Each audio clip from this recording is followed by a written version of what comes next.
Let's go to the book of Hebrews, chapter 11, starting in verse 22. By faith, Joseph, at the end of his life, made mention of the exodus of the Israelites and gave directions concerning his bones. Joseph is such a fantastic example of how not to drop the ball when going through suffering. Joseph, if you remember correctly, went through every bad thing that you could imagine a young man could go through. He was hated by his own family. He was attacked by his own family. He was sold into slavery by his own family. He was lied about and thrown into prison because of those lies, that slander and the libel. He was forgotten in prison as a young man. And through all of this, Joseph stayed faithful. Joseph is someone, when you actually read his story in the book of Genesis, it's very hard to see yourself in his shoes making those decisions. But that's just the quality of man he was. His faith was on display. And so when the Hebrews writer says, by faith, Joseph at the end of his life made mention of the exodus of the Israelites and gave direction concerning his bones, we need a little context here. This is when Joseph is going to die. And he mentions two things for which he's not going to be around that he cares about. Now, in life, there are some things that you prepare for that you're not going to ever get to see. You have family members, and maybe you accumulate wealth to yourself and you prepare for future generations.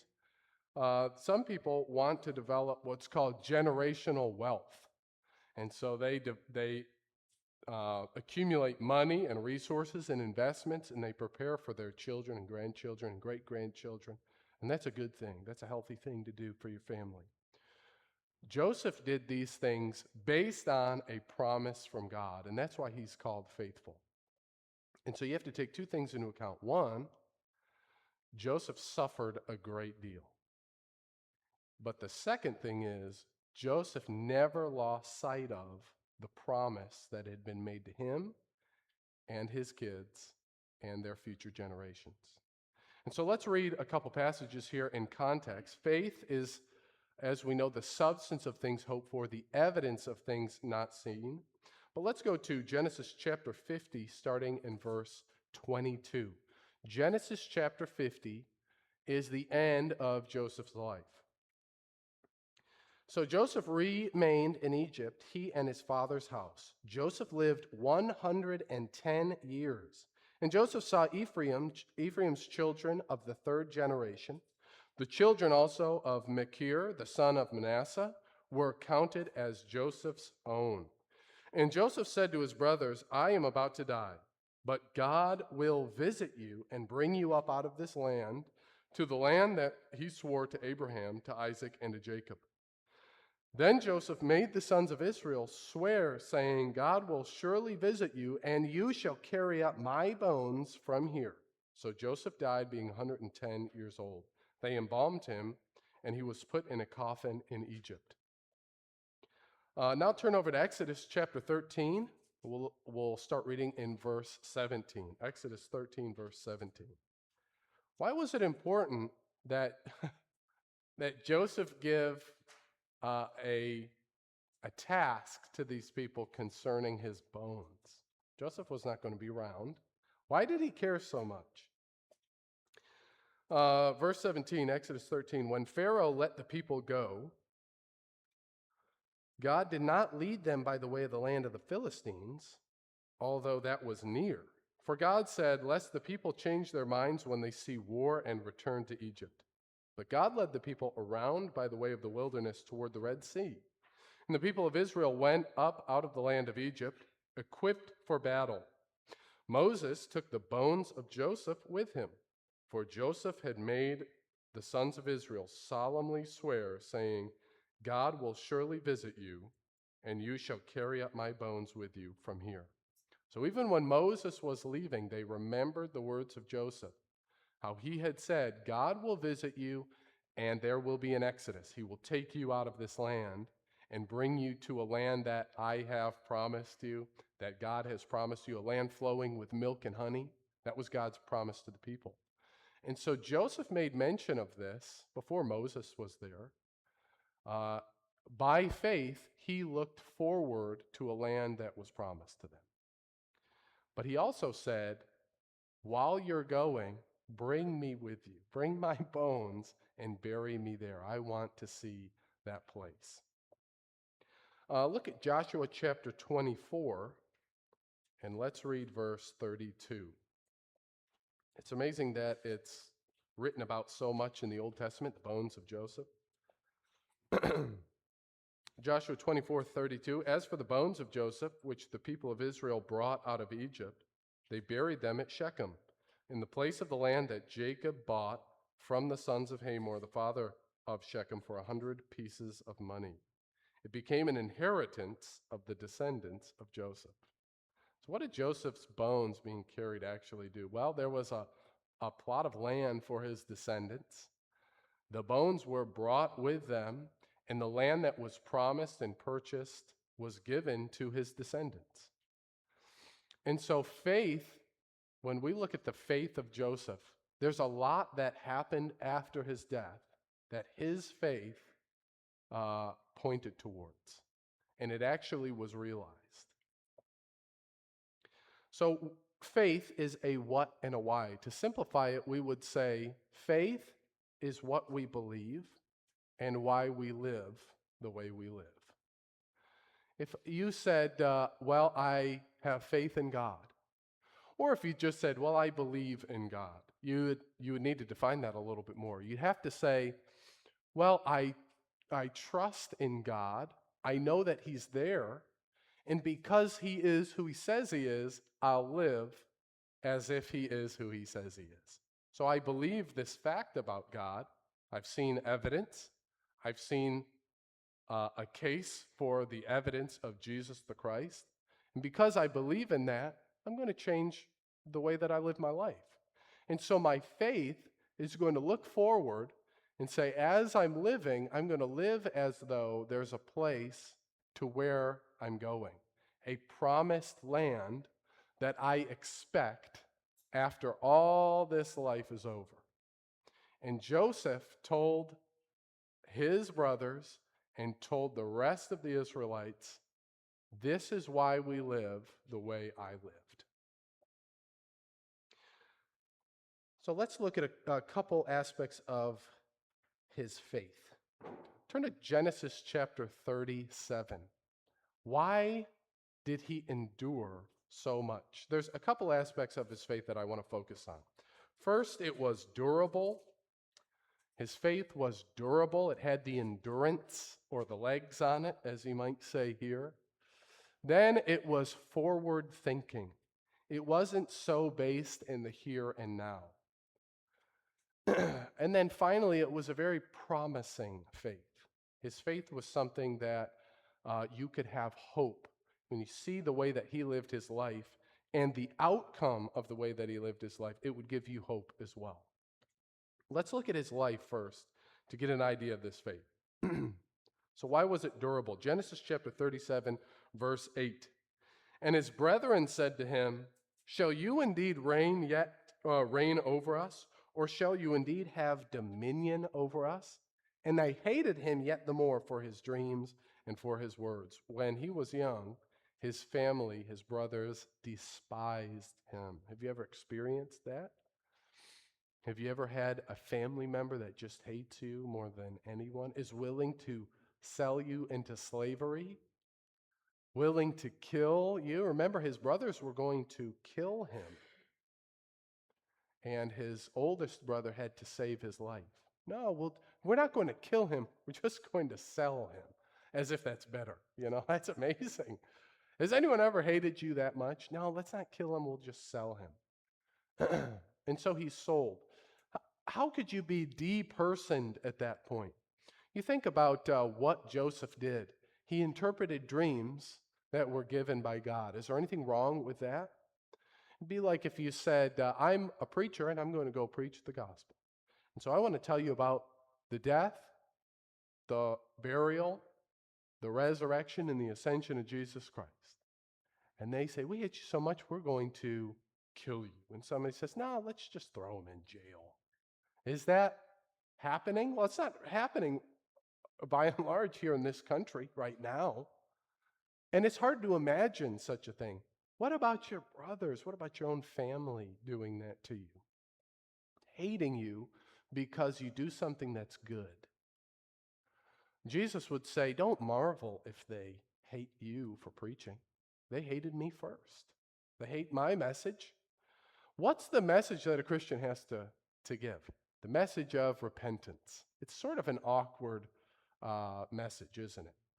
I have to come to you and I have to say, you need to stop doing what you're doing, be sorry about it, and change what you're doing. And so it's not such a marvel when people hate you for you telling them what you're doing is wrong. Criticism is something it's hard to take sometimes. And so the world hated Christ because of the criticism that he gave. He criticized every facet of the religious world and of the world of the Gentiles and of the Romans. And he went, and the message was the same to everybody. Repent. The kingdom of heaven is at hand.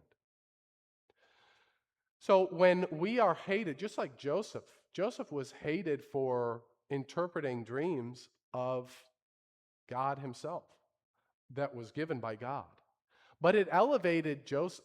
It put Joseph in a place of favor. You know, Joseph was going to, in the dreams, he was going to rule over these ones. And he would be the one who would have the say, which, come to find out, happens, of course.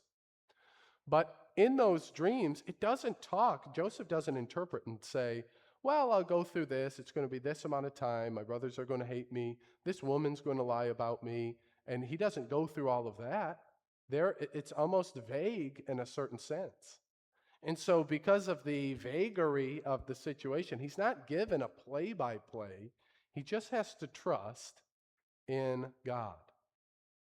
But his brothers hate him for that. What about lust? In Genesis chapter 39, verses 10 through 15, because of Potiphar's wife and her lust after him, he stands up to her and says, no. And when she makes further advances because of her lust, he runs. He gets out of there. Such a difficult scenario because he is a slave. He doesn't belong there. He's not in a position where he could say, yeah, this is fair. Of course, everything that he's going through is unfair. Life is not fair.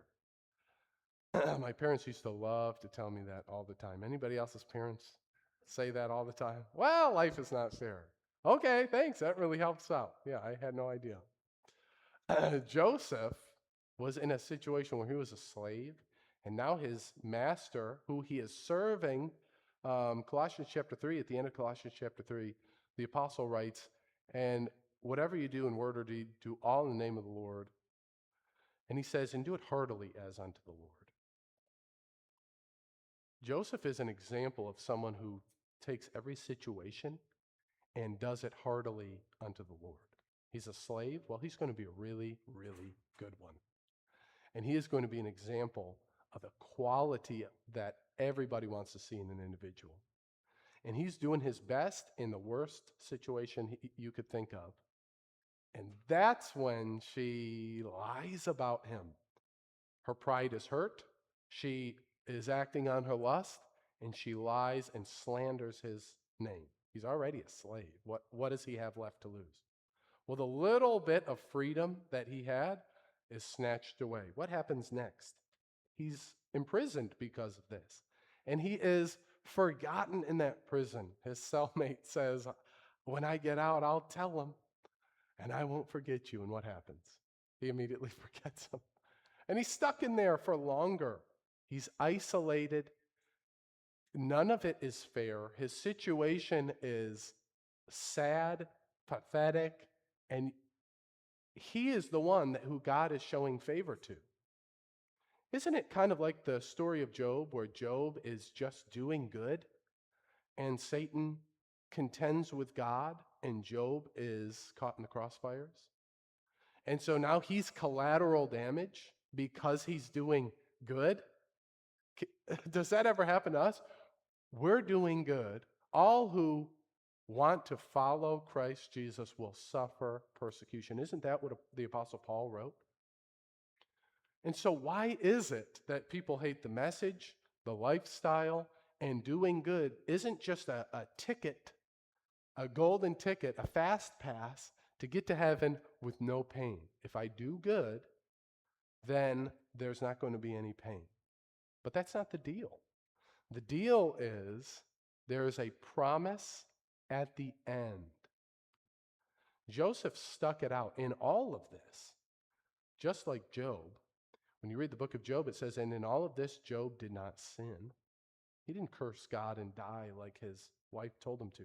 In all of this, Joseph stayed faithful. He remained faithful to God. And as soon as he was given the opportunity, he kept doing good, even though his situation got worse and worse and worse, less fair as it went. And so how do you endure hardship? Do we endure it in such a way where we say, this isn't fair, and I'm a Christian? So we reach out to God and we say, while we're going through hardship, if I'm faithful, why am I going through all this stuff? Do you pray to God and say, Father, I've been so good. I've endured so much. Don't I deserve some relief? How many times do you think Joseph prayed that prayer when he was in prison? None. He didn't complain one time. The Apostle Paul had a thorn in the flesh. Remember, he prayed about it, that the Lord would remove it from him. And he asked God 3 times to remove this. We're not exactly sure what it was. We could speculate. You know, he was stoned and beaten and shipwrecked. He had gone through so much. Maybe it was just arthritis. At that point, you ever had really bad arthritis? Well, this man had stones piled up on him, and God saved his life. Maybe he just had total body arthritis. Could have been. And he prays and says, Father, I'm in pain all the time. Take this thorn in the flesh away from me. And God says, my grace is sufficient for you. My strength is made perfect in weakness. How was strength, God's strength, made perfect through Joseph's weakness? But it doesn't end there. In Genesis 49, Joseph is in power at this point, and his father passes away. And he loves his father. It says in the beginning of this story that his life was bound up in the boy. And then at the end, concerning the brother that Joseph kept back, it says the same thing. His life was bound up in the boy, Joseph's father. He cared so much about him. And Joseph loved his father. And it says that he falls on his face and he cries over his father when he dies. There's a grief that he experiences. And so we get to Genesis 50. Look at verse 18 through 21. This is an amazing display because I'm thinking about my own patience and the grace that I extend to other people when I'm put in difficult social situations. And his brothers feared for their life because Joseph was now in power, and he had a place of high power in Pharaoh's world. And so he would have the deciding vote on whether or not his brothers would be punished. He could just say the word, and they would be killed because he had that level of power at this point. And so his brothers are afraid for their life. And it says they're afraid because they say when Joseph hears that his father is dead, he will surely be angry with us. And so we read verse 18, and his brethren also went and fell down before Joseph's face. And they said, Behold, we are thy servants. And Joseph said unto them, Fear not, for am I in the place of God? Am I going to kill you when that's not my place? And as for you, you meant evil against me, but God meant it for good. I don't know how you would say that after all that he had been through. He says, but God meant it for good. What did he mean for good? The attempted murder, the selling into slavery, the imprisonment, all that difficulty that he went through, God meant that path for good. To bring to pass, as it is this day, to save much people alive. Now, therefore, fear ye not. I will nourish you and your little ones. I'll take care of your kids. And he comforted them and spake kindly unto them. So at the end of the story, when Joseph has the power and he is grieving, which is when a lot of us get angry. Have you ever grieved? There's a stage of anger that's very prominent in grief. It's very hard to deal with. And in his grief, he says, you meant all this for evil. God meant this for good, that he, through me, can save many people alive. To be able to look at the pain you're going through and to say, this can be used for good. That is so difficult. But that's the opportunity we are given when we are suffering. That's the opportunity as Christians. How do we suffer? It is our responsibility to suffer well as Christians. To suffer not with vitriol. The second I get the chance, I am taking it out on you. When people have the chance to get their little slice of justice and they're, I can't wait for that justice. That's poison to the soul.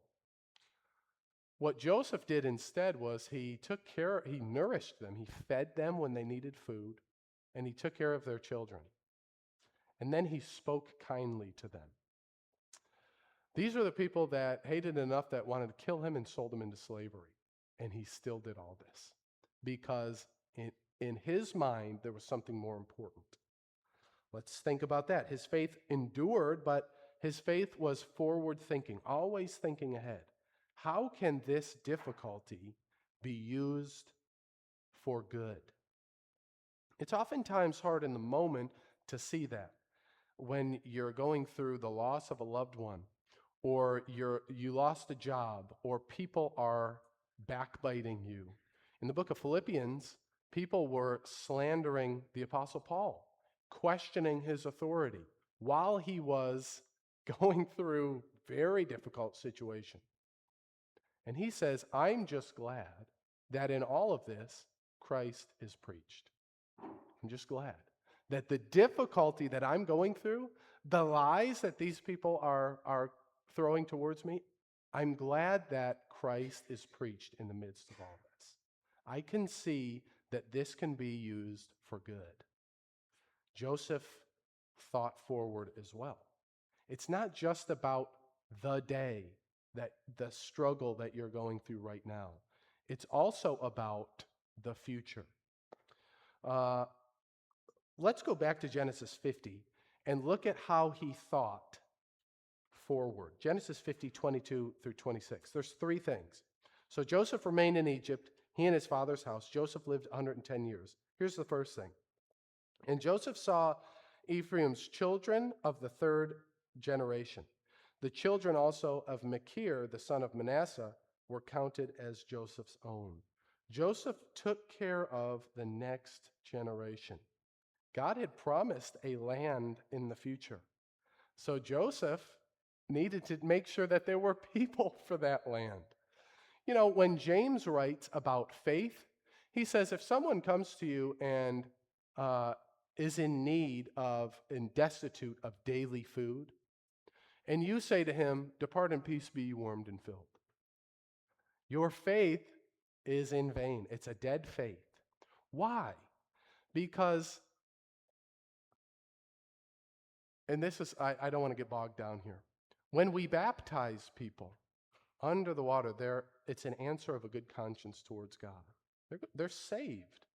Why don't we, and this is a joke, why don't we hold them under the water when we baptize them? It's fast pass to heaven. You don't have to worry about the rest of your life. Why don't we just hold them under? Why would we bring them out of the water? Because there is life here on earth that prepares them for heaven. We give them the things that are needful for the body, what James says, because that's how you express your faith. That's how you show that you do believe in God, because that's what God wants you to do. If you say you love God and hate your brother, the love of God is not within you. And so James talks about faith as something that people can trust in you as well. Oh, he's a Christian? He'll help me. Joseph helped the future generations because he knew the promise of God to be true. There's a place where these people are going to go. I'm going to take care of these people on their way to that place, just like we can do as Christians. Is there a place that you are looking forward to? The next part, and Joseph said to his brothers, I am about to die, but God will visit you and bring you up out of this land to the land that he swore to Abraham, to Isaac, and to Jacob. That's the second thing. In death, Joseph thought about the next dwelling place. He was always thinking about the rest that was promised him. Christians are to be the same way. You struggle, you go through a valley, you go through something that's difficult, you think about the next dwelling place. You think about heaven, the home that's promised to you. This life is just a very short thing. It feels long while you're living it. But James would say it's but a vapor, appears for a short time and then vanishes away. You have a brief moment to live in such a way that will echo into eternity. And look at this third one. God will surely visit you and shall carry up my bones. God will surely visit you and you shall carry up my bones from here. So Joseph died being 110 years old. Joseph wanted his passing to embolden and encourage the faith of the future generations. Taking his bones, it didn't matter spiritually to Joseph, but for them to carry his bones to the promised land was something that God had spoken to him about, and it was something for them to do by faith. I am going to take these bones to the place promised me. It was real. My grandfather, my father, my grandfather, my great-grandfather, he was promised this place. Here are his bones. He told me to take him there. We should want our children to see our faith in God and continue on when we're gone. We should want our children to carry our legacy with them to the promised land, to heaven. We should want our children to hope for the resurrection. We should want them to be faithful as we are faithful. They need their own faith, and they need some direction on where to go. And so finally, very quickly, I have a couple minutes. His faith was promising. It was something that was based in hope. Now, the Hebrews writer says faith is the substance of things hoped for and the evidence of things not seen. I've never seen heaven, but by faith, I am going there. Everything that I do on this planet, I am going to do heartily as unto the Lord. I am going to do all things by the authority of Christ as a Christian. And so there are a few passages I want to encourage you with. First, John chapter 14, verses 1 through 4. This is where Jesus, he makes a statement it's so hard for us to follow. But again, the story of Joseph is about, why do you live that way through hardship? Well, it's because of my faith. I'm looking forward to something much better. And so Jesus says, let not your heart be troubled. You believe in God, believe also in me. In my Father's house are many mansions. If it were not so, I would have told you. I go to prepare a place for you. And if I go to prepare a place for you, I will come again to receive you unto myself, that where I am, there you may be also. There is a place that Jesus in the flesh spoke about. And he said, I don't want your hearts to be troubled. Now he's saying that because he said, a little while and I must go. He was going to his death. He would be away from them. Anybody met Jesus in this room? I've never met him. By faith, I know he existed. I've seen the evidence. Is the evidence of things hoped for the substance of things, or the substance of things hoped for, the evidence of things not seen? I have evidence that he existed. I have evidence that he performed miracles. I have hope in where I am going. And that man that performed miracles and walked on the water and changed the globe, still to this day, said, let not your heart be troubled. When you're going through a difficult time, take heart. Don't let the crippling anxiety or the grief take you out of the race. Because Jesus went to prepare a place for you. There is a promised home for Christians, just like for Joseph, there was a Canaan's land. There is a promised land for Christians. Why would I endure suffering like Joseph? Because Jesus promised me something better at the end of it. Colossians chapter 3, verses 1 through 4. The Apostle Paul writes to the church there, and he says, if you then be risen with Christ, he's talking to Christians. I'll pause there for a second. The Apostle Paul would write in Romans chapter 6 that we're buried by baptism into death, and then we're risen up, just like Christ was risen from the dead. We're risen to walk in newness of life. So he's talking to Christians here, the Apostle Paul is. If ye have been risen with Christ, seek those things which are above. Just like Abraham, who sought for a city whose builder and foundation was God. Seek those things which are above, where Christ sits at the right hand of God. Set your affections on things above and not on things on the earth. Why would you set your whole hope and joy and love and affection and everything about your being? Why would you set that above?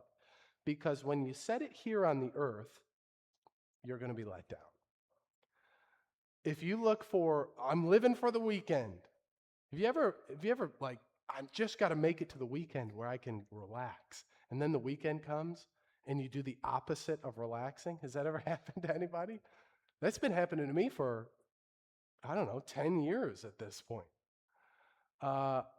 You're not going to find your ultimate rest here on this earth. After a vacation, you go on a vacation. What do you think about while you're on vacation?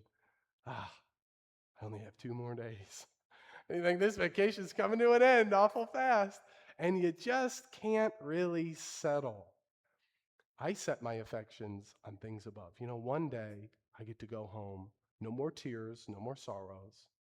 I am encouraged to remain faithful in times of difficulty because I have a promised land to where I am going. So, 3 things. If you believe that there is a place to where you're going, if so, how do you endure suffering? Do you do it like Joseph? And if so, how are you preparing the next generation? Are there young ones that you are encouraging? When you pass away, are they going to carry your legacy with them to heaven? Is your faith going to echo throughout the generations? Are they going to say, well, Grandpa always said, great-grandpa taught me? And if so, how are you preparing for that new home? Thank you for studying this. This is a great passage of Scripture. Joseph one of my favorite characters in the Old Testament. Anyone who is going through a difficult time, remember Joseph and remember his example of remaining faithful through it all.